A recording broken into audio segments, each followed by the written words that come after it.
It's me നീരു. അപ്പോൾ നമ്മുടെ ഇന്നത്തെ വീഡിയോ എന്ന് വെച്ചിട്ടുണ്ടായിരുന്നെങ്കിൽ റാൻഡമായിട്ട് CS റാങ്ക് കളിക്കുന്നൊരു ഗെയിം പ്ലേ ആയിരുന്നു. അപ്പോൾ ഗണ്ണ് വന്നിട്ട് പരാഫല്ലായിരുന്നു. അങ്ങനെ ഞാൻ ക്ലൂ ഒക്കെ ഇട്ട് ഓടുന്ന സമയത്ത് റൈറ്റ് സൈഡിൽ കൂടെ ഒരുത്താൻ കറങ്ങി വരുന്നുണ്ടായിരുന്നു. അവനെ അങ്ങനെ എടുക്കാമെന്ന് പറഞ്ഞ് പോകുന്ന സമയത്ത് സെൻറ്റർ ഓപ്പണിൽ കൂടെ ഒരുത്തൻ വരുന്നു. അങ്ങനെ ഞാൻ കവറൊക്കെ പിടിച്ച് സ്കോപ്പൊക്കെ ഇട്ട് അവനെ കുത്തിപ്പിടിച്ച് നോക്കാക്കി. അപ്പോൾ അടുത്ത് 40 കേൾക്കുന്നു. അപ്പോൾ അവനെ അടിക്കാമല്ലോ എന്നും പറഞ്ഞ് ഞാൻ ഇരുന്നൊക്കെ നോക്കിയപ്പോഴത്തേക്കും ദാ വന്ന് തുന്നു. അവനെ ഹെഡ്ഷോട്ടൊക്കെ അടിച്ച് നോക്കാക്കി.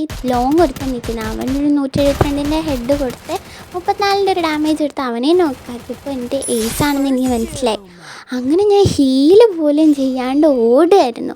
ഓടി ഓടി ഓടി ഓടി ഓടി അവരുടെ സോൺ ഏരിയയിൽ എത്തിയപ്പോഴത്തേക്കും മനസ്സിലായി എനിക്ക് അവൻ അവിടെ എവിടെയോ ഉണ്ടെന്ന്. അങ്ങനെ ഞാൻ ക്ലൂ ഒക്കെ ഇട്ട് നോക്കിയപ്പോൾ അവൻ അവിടെ തന്നെ ഉണ്ട്.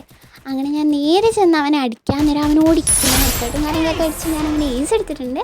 വീഡിയോ ഇഷ്ടപ്പെട്ട് കഴിഞ്ഞാൽ ലൈക്ക് ചെയ്യാനും ഷെയർ ചെയ്യാനും സബ്സ്ക്രൈബ് ചെയ്യാനും മറക്കല്ലേ.